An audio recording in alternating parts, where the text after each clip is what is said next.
नमस्कार मित्रांनो, घरोघरी मातीच्या चुली या मालिकेच्या आजच्या भागात आता जानकी रूम मध्ये असते आणि फोनवर ती गुलाब दादाला सांगत असते की मी जी यादी सांगितली ना ती सगळी सामग्री नीट व्यवस्थित घेऊन या आणि हो केळीची पान देखील लागतील। आता तितक्यात ऋषी देखील अतिशय अपसेट होऊन रूममध्ये आलेलो असतो। इकडे जानकी आता गुलाबला फोनवर सांगत असते की आपल्या त्या रुंदा काका बाकू आहेत ना, त्यांच्याच बागेत नाना केळीची पान आणि हो सगळं नीट करा ब्र, ठेवते मी हे आलेत असं सांगून ती फोन कट करते आणि मागे वळून पाहते तर ऋषी खूप अपसेट असतो। त्याला पाहताच ती काळजीनेच विचारू लागते की काय झालं ऋषिकेश, काही प्रॉब्लेम आहे का? आणि हो, उद्या पार्वती आईच श्राद्ध आहे म्हणून तुम्हाला त्यांची आठवण येते का? तेव्हा ऋषी मात्र दुःखी होऊन सांगतो की सगळंच खूप विचित्र घडतंय जानकी, मला ना कसल्या तरी संकेत मिळताय। जानकी आश्चर्यानेच विचारते की काय संकेत, कसले संकेत? तेव्हा ऋषी बोलतो की आईच्या येण्याचे संकेत बघ ना, सगळ्याच गोष्टी आईजवळ येऊन थांबतायत। अगं त्या दिवशी जेव्हा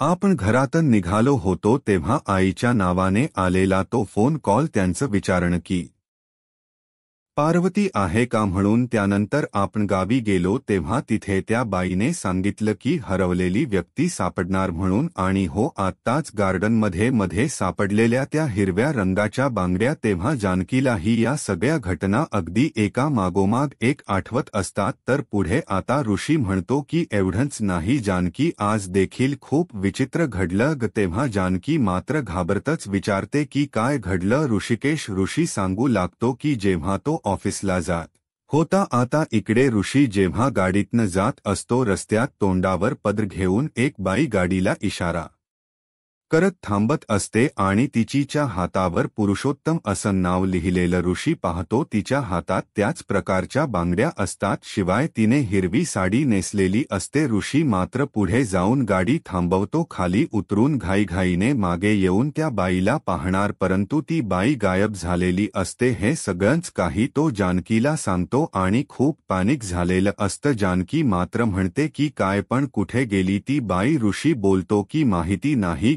जानकी, ती अचानक आली आणि अचानक निघून गेली। सगळं नक्की काय असेल ते ऋषीला आता कळेनास झालेलं असतं, परंतु जानकी त्याला समजावते की जाऊ देत ना, नका इतका विचार करू, ती दुसरी कोणीतरी बाई असेल। तेव्हा ऋषी सांगतो की एक वेळ तिचा पोशाख वेगळा असताना तर मी जाऊ दिलं असतं ग, परंतु त्या बाईच्या हातावर मी आपल्या नानांचं नाव लिहिल्यासारखं पाहिलं ग, हिरव्या रंगाची साडी नेसली होती। या सगळ्याचा काय अर्थ असेल ग? जानकी, कदाचित आई परत येण्याचा प्रयत्न करत असेल का ग? देवी आईच्या मंदिरात ती बाई देखील म्हणाली होती की हरवलेली व्यक्ती परत येणार आहे, म्हणून खरंच आई येणार असेल का ग? जानकी बोलतो देखील, परंतु हे कसं शक्य आहे ग? जानकी पॅनिक झालेल्या ऋषीला शांत करते, सांगत असते की तुमच्या डोक्यात ना सध्या आईनंबद्दलचेच खूप विचार सुरू आहेत, त्यामुळे कदाचित असं घडत असेल आणि त्यात उद्या पार्वती आईंचे श्राद्ध देखील आहे। हे बघा ऋषिकेश, मला नाही वाटत की असं काही घडेल म्हणून डोक्यातून सगळ्या गोष्टी अशा एकत्र येताय, सगळेच विचार एकत्र रुंजी घालताय। तुम्ही आधी शांत व्हा, बघू मी तुमच्यासाठी चहा टाकते, तिने ऋषीला समजावलेलं असतं। तेव्हा तो देखील आता शांत होतो। त्याच वेळेस इकडे गोडाऊनमध्येही ऐश्वर्या मात्र खूप संतापलेली असते। रागाने ती आता लताला म्हणत असते की नाही अहो, मी तुमच्यावर इतका पैसा खर्च करतीये, परंतु तुम्ही काय करताय? खाणं पिणं झोपण्या पलीकडे तुमचा दुसरा काही रिस्पॉन्सच नाहीये। मी तुम्हाला पार्वतीची डायरी दिली होती वाचायला, ती वाचलीत का? लता मात्र सांगते की या डायरीत खूप काही आहे, ते सगळंच लक्षात ठेवणं कठीण आहे। तेव्हा ऐश्वर्या देखील सांगते की मग माझं देखील तुम्हाला पैसे देणं कठीण आहे। लताबाईंच्या भुवया मात्र लगेच उंचावतात, तरीही ऐश्वर्या मात्र सांगत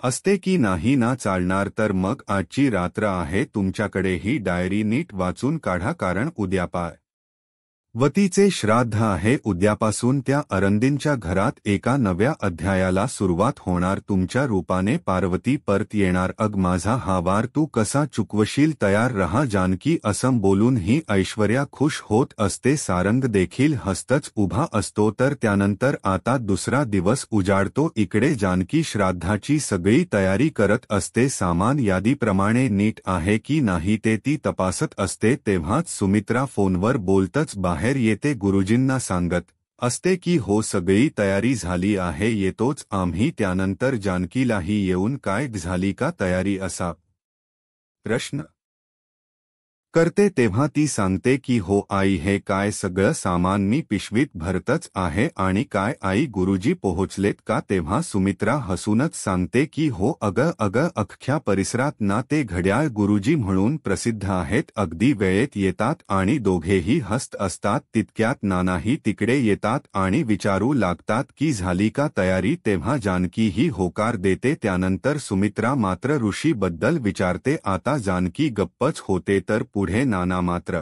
सांगतात की अगं तो तर सकाळीच बाहेर गेला आणि मला ना तू जरासा डिस्टर्ब वाटला म्हणून मी त्याला फार काही नाही विचारलं ते ऐकून जानकी मात्र काळजीने पाहत असते तर सुमित्रा सांगते की हल्ली ना पार्वती ताईंच नाव ऐकताच तो बिथरल्यासारखं वागतो नक्की काय सुरू आहे ना काही कळतच नाहीये तेव्हाच जानकी मात्र म्हणते की हो ना नशीब मागच्या वेळेस सारखा तिढा या वेळेस नाहीये तेव्हा नाना विचारतात की म्हणजे जानकी सांगू लागते की नाना हो मागच्या वर्षी तुम्ही इथे नव्हतात आणि नेमके आईंचा वाढदिवस आणि पार्वती आईंचे श्राद्ध एकाच दिवशी आलं ऋषिकेशची तर एवढी तारांबळ उडाली होती म्हणून सांगू ते ऐकताच सुमित्राही खूप इमोशनल होते सांगू लागते की हो ना मला तर चांगलंच आठवतंय त्या दिवशी त्याने माझ्यासाठी रुद्राभिषेक केला होता आता दोघींनाही असं पाहता नाना मात्र म्हणतात की पण यावर्षी तर तिढा नाहीये ना मग कशाला उगीच टिप गाळताय झाली का तयारी आणि बाकीचे सगळे कुठे आहेत तेव्हा सुमित्रा सांगते की हो येतच असतील जरा बसा 2 मिनिट नाना आता इकडे बाजूला आलेले असतात तर त्याच वेळेस इकडे रूममध्ये ऐश्वर्या पुन्हा सारंगवर चिडलेली भडकलेली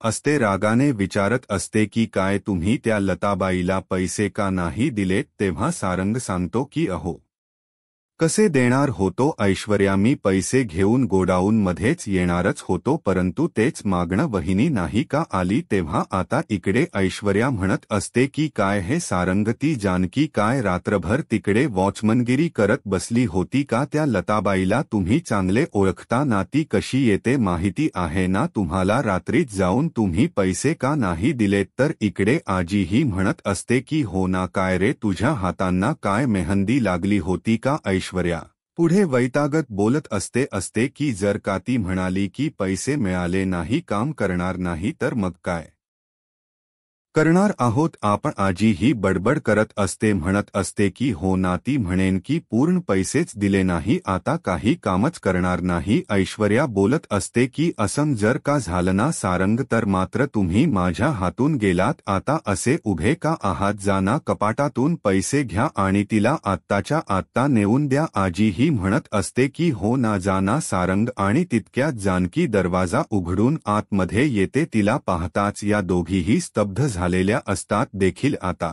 घाबरूनच उभा असतो तर जानकी संशयाने विचारते की काय झाले तुम्ही तिघे कुठे बाहेर जाताय का आजी असूनच सांगते की मी म्हातारी या वयात कुठे जाणार नाही म्हणजे गुंडा आणि गुंडी जाते त्यांचं महत्वाचं काम आहे ना तेव्हा आता जानकी विचारते की काय महत्वाचं काम सारंग भाऊजी अहो आज पार्वती आईचं श्राद्ध आहे त्याहून महत्वाचं काय असू शकतं सारंग मात्र सांगतो की हो वहिनी परंतु दादा करेल ना श्राद्ध नाही म्हणजे माझं तिकडे काय काम आता तितक्यात सुमित्रा आतमध्ये येते आणि विचारू लागते की अरे काय हे सारंग तुम्ही अजून तयार नाही का झालात हे तिघेही गप्पा होऊन पाहू लागतात सुमित्रा म्हणते की काय झालं असे का पाहताय? जानकी सुमित्राला सांगू लागते की आई हो, मी यांना बोलवायलाच आले होते, परंतु सारंग भाऊची आणि ऐश्वर्याच काहीतरी महत्वाचं काम आहे. तेव्हा आता सुमित्रा काही एक ऐकून घेत नाही. ती बोलते की ऐश्वर्या, सारंग मुकाट्याने आमच्यासोबत चला. आणि काय आई तुझं काय? आई बोलते की माझं कुठे काय, मी येणारच आहे. तेव्हा सुमित्रा म्हणते की ठीक आहे, चला लवकर, तिकडे गुरुची वाट पाहत आहे. ऐश्वर्या, चल जरा जानकीला मदत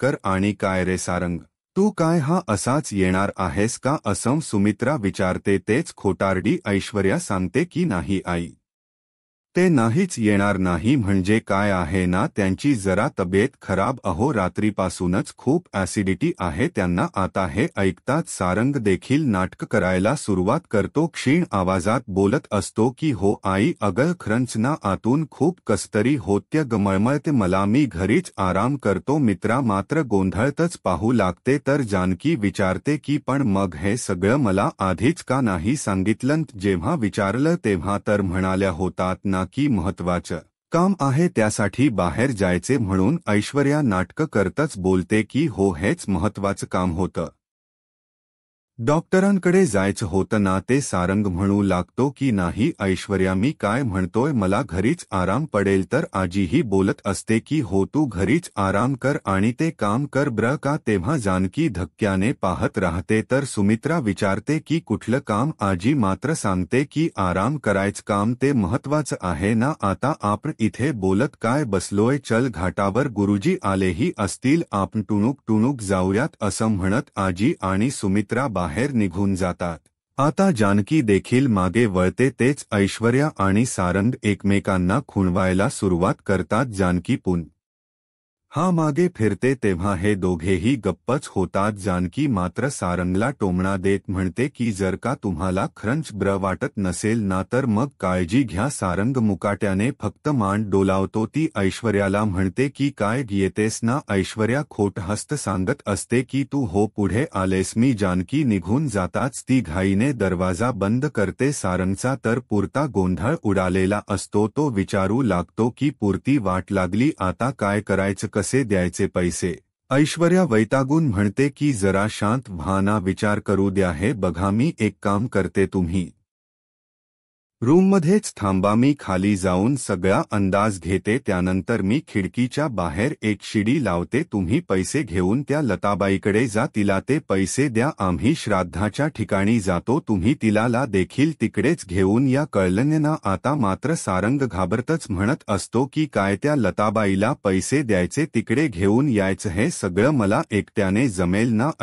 ऐश्वर्या मात्र म्हणत असते की हो सारंग, का नाही जमणार, जमेल जमेल, वेळ खूप कमी आहे सारंग, जा तुम्ही, असं म्हणत ती आता दरवाजा बंद करून तिकडनं निघून जाते. सारंगची मात्र पुरती वाट लागलेली असते. तो दातोट खात वैतागून म्हणत असतो की देवा, अरे कुठे फसवलं मला, जर का पैसे दिले नाही तर ती बाई सोडून जाईल. आणि ऐश्वर्या तर म्हणाल्या नाही, हे काम मला करावंच लागेल, असं तो स्वतःशीच बडबडत असतो. त्याच वेळेस इकडे गोडाऊनमध्ये असलेली लता देखील पॅनिक झालेली असते. वैतागून बोलत असते की देवा, कुठे अडकले मी, काय माणस आहेत ही, एक नंबरची लबाड. त्यात ती म्हातारी, मला 10 लाख कबूल केलेत परंतु अजून 1 लाख देखील दिले नाहीत. लोक एवढ्या मोठ्या प्रॉपर्टीचे मालक होणार, परंतु सध्या मात्र खिशात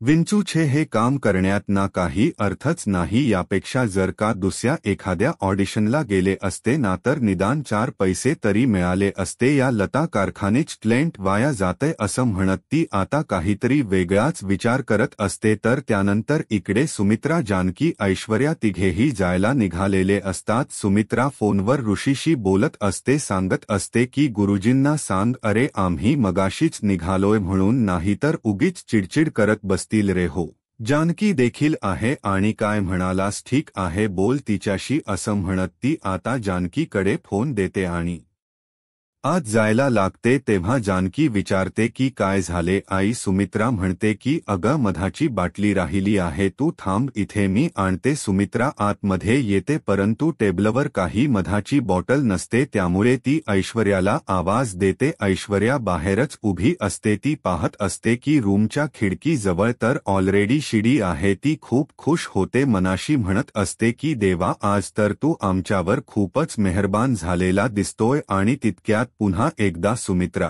तिला आवाज देते. आता ऐश्वर्या हो आले असं सांगत आतमध्ये निघून जाते. इकडे अचानक फोनवर ऋषीशी बोलत असते आणि तेव्हाच गुलाब देखील आता सगुणेशी फोनवर बोलत त्या शिडीजवळ येतो. तो सगुणला सांगत असतो की अगं आपण किराणा आणायला दुपारनं जाऊया, आता मला नानासाहेबांनी कैया पाडायला सांगितल्यात. आणि गुलाब ती शिडी उचलून घेऊन जाणार असतो. वेळेस सारंग देखील कपाटातून पैसे घेतो. तो खिडकीजवळ येऊन बाहेर डोकावतो तर काय तिथे सीडी नसते, त्यामुळे हा लगेच ऐश्वर्याला कॉल करतो. इकडे ऐश्वर्या ही फोन रिसीव्ह करते, विचारत असते की हो बोला. सारंग लगेचच विचारतो की तुम्ही निघालात का. ऐश्वर्या ती खुश होऊन सांगते की हो आम्ही निघणारच आहोत, तुम्ही देखील लवकर कलटी मारा. तेव्हा सारंग म्हणतो की हो ऐश्वर्या, परंतु खिडकीजवळ सीडी नाहीये. ऐश्वर्या मात्र म्हणते की असं कसं, मी आत्ताच पाहिलं, हे बघा खिडकीच्या एक्झॅक्ट खाली सीडी आहे. सारंग म्हणतो की नाही हो, मी दोनदा पाहिले, सीडी नाहीये. तुम्ही नीट पाहिलं तर होतं ना, म्हणजे तुमचा काही गैरसमज तर झाला नाही ना. ऐश्वर्या खूप वैतागते, रागानेच म्हणत असते की काय मी मूर्ख आहे का, गैरसमज व्हायला माझे काय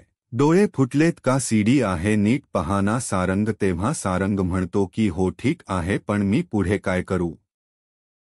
ऐश्वर्या रागानेच म्हणत असते की काय करू म्हणजे काय, सीडी नाहीये ना तर उडी मारा, पण जा तिकडे जा. सारंग असं वैतागत बोलून ती फोन कट करते आणि मागे वळते तर काय समोर जानकी उभी असते. ऐश्वर्या जराशी घाबरते. जानकी मात्र विचारत असते की काय तू जा तिकडे असं ओरडून कुणाशी बोलत होतीस. आणि ऐश्वर्या मात्र कारण देत सांगते की माझ्या मावस बहिणीचा फोन होता, ती मला विचारत होती की गोव्याला येणार का, तेव्हा मी म्हटलं नाही तुझ्या म्हणून. आता जानकी म्हणते की ही तर चांगली गोष्ट आहे ना, एवढं चिडायला काय झालं. तेव्हा आता ही ऐश्वर्या सांगते की काय झालं, आधी जेव्हा बोलणं झालं तेव्हा आमचं ठरलं की गोव्याला जातोय, आता पुन्हा मला विचारते की येतेस का म्हणून, मग चिडणार नाही तर काय करू म्हणून मी म्हणत होते तू जा, आताच जा तिकडे. आणि हो आपल्याला उशीर होतोय ना, चल असं बोलून ती निघणारच असते. परंतु जानकी पुन्हा संशयाने विचारते की नक्की मावस बहिणीचाच फोन होता की. आता मात्र ऐश्वर्या पुरती वैतागते तर इकडे रूममध्ये असलेला सारंग देखील म्हणत असतो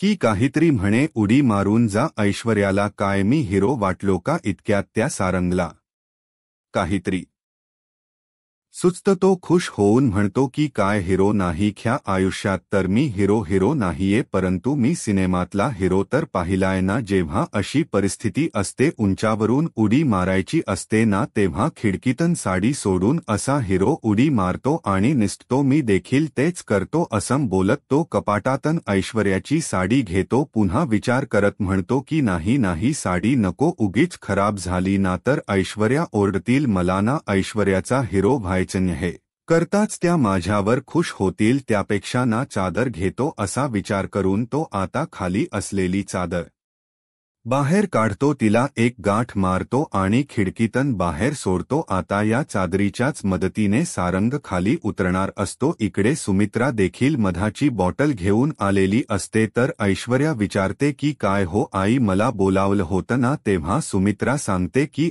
यासाठी मिळाली बॉटल, आता निघूयात आपण. तेव्हाच आता हा सारंग हळूवारपणे खाली उतरायला जातो आणि त्याचा हात निसटतो. धक्कान सारंग खाली पडतो. त्याच्या खिशातले सगळे पैसे देखील आजूबाजूला उधळलेले असतात. आता बाहेर जोराचा आवाज झाल्याने सर्वजण तिकडे धावतच येतात. आता ऐश्वर्या पुढे येते रागानेच ओरडते की सारंग हे काय केलं तुम्ही. त्यानंतर आजी देखील काळजीने म्हणत असते की पोरगा पडला ना तिकडे. काय रे गुंड्या तुला लागलं तर नाही ना. तर सुमित्राही विचारत असते की असा कसा पडला रे तू. जानकी मात्र म्हणते की काय हो सारंग भाऊजी अहो माडावरनं नारळ पडल्यागत पडला तो. तुम्ही आता तितक्यात सुमित्राचं लक्ष जातं. ती विचारत असते की काय रे हे सगळे एवढे पैसे. ऐश्वर्या घाईघाईनेच ते पैसे जमा करत असते. जानकीही तिला मदत करायला जाते तेव्हा ती रागानेच जानकीकडे लूक देते. आता नानाही तिथे आलेले असतात. तेच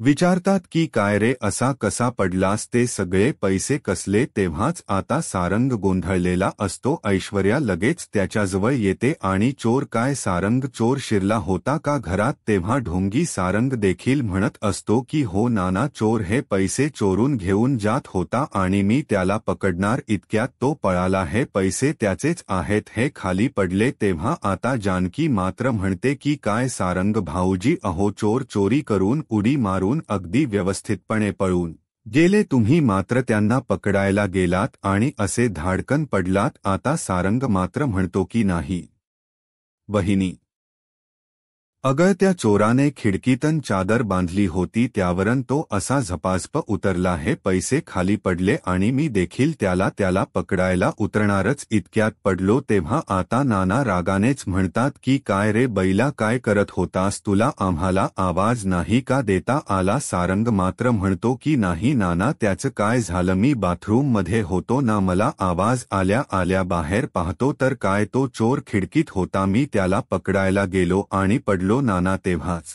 सुमित्रा आश्चर्यानेच प्रश्न करते की अरे पण इतके सगळे पैसे तुमच्याकडे कुठून आले. जानकी देखील बोलते की हो आई माझ्या डोक्यात देखील हाच प्रश्न आहे. काय ऐश्वर्या तुमच्याकडे एवढे पैसे कुठून आले. काय सारंग भाऊजी खोलीत एवढे पैसे कसे आले असा प्रश्न ती करत असते. आता मात्र दोघांची पुरती वाट लागलेली असते. आई ऐश्वर्या खोट सांगत असते की आई अहो त्याचं काय आहे ना आम्ही थोडे थोडे करून पैसे असे जमवत असतो. त्यावर जानकी लगेच उत्तर देते की काय जमवत तर असता परंतु ते तुम्ही कमवत नाही ना मग पैसे येतात तरी कुठून ऐकून. हा सारंग मात्र खोट सांगू लागतो की नाना अहो आम्ही शेतमाल विकला होता ना त्याचे पैसे आहेत हे. नाना आश्चर्यानेच बोलतात की काय शेतमाल विकला. काय रे ऋषिकेशला माहिती आहे का हे सगळं. सारंग जरासा चाचरतो. ऐश्वर्या डोक्यालाच हात लावते तर पुढे हा सारंग सांगत असतो की नाही म्हणजे पूर्वीपासून शेतमालावर माझाच हक्क आहे. नाना देखील चिडूनच म्हणतात की हक्क होता केव्हा जेव्हा तू मातीत राबत होतास ना. तेव्हा आता मात्र घरात एसी लावून तंगडे वर करून पडलेला असतोस. मग कसला हक्क रे तुझा. चल दे इकडे ते पैसे असं नाना ओरडतात. सारंग आणि ऐश्वर्याकडे काहीही उत्तर नसतं. दोघेही हातातल्या पैशांकडे पाहत असतात. जानकी मात्र दुरूनच यांची गंमत पाहत गालात हसत असते. मित्रांनो आजचा हा एपिसोड इथेच संपतो तर पुढील भागात ही लता देखील पळून जाणार असते. ऐश्वर्या तिला गाठते आणि समजावते की हे बघा पैसे येतील परंतु आजच्याच मुहूर्तावर हे नाटक सुरू करणं खूप गरजेचे आहे. प्लीज ऐका माझं. आणि तिने आता लताला कन्व्हिन्स केलेलं असतं. त्याप्रमाणे श्राद्ध सुरू असतानाही लता देखील पाण्याच्या डोहात उडी घेते. ऋषी तिला वाचवतो. त्यानंतर या लताने देखील ऍक्टिंग करतच मी तुमची बायको पार्वती असं म्हणत आता तिकडे एंट्री घेतलेली असते. ऋषी धक्क्यानेच आई असं गारतो. सुमित्रा देखील हादरून गेलेली असते. मित्रांनो अखेरीस जानकी या खोट्याला त्याच पितळ कस उघड पाडेल आणि ख्या पार्वतीच काय होणार सर्वच काही पाहणे उत्सुकतेचे असेल. आता पुढे काय होईल हे पाहायला आत्ताच माझा महाराष्ट्र या यूट्यूब चॅनलला सबस्क्राईब करा. धन्यवाद.